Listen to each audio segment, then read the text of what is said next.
High winds, winter storms forecast for parts of BC. Environment Canada has issued weather alerts for several regions of British Columbia this weekend.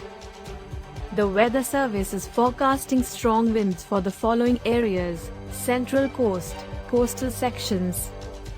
A frontal system is expected to cross Vancouver Island late Saturday evening, with southeast winds of 70 km per hour easing by midnight but then moving on to the Central Coast and Queen Charlotte Sound to gain speed up to 110 km per hour. By Sunday morning, the winds are expected to shift to southwesterly for northern Vancouver Island and the Central Coast and ease by noon. The Weather Service has also issued a winter storm warning for these parts of the province. The warning also affects the Hope to Merritt section of the Coquihalla Highway.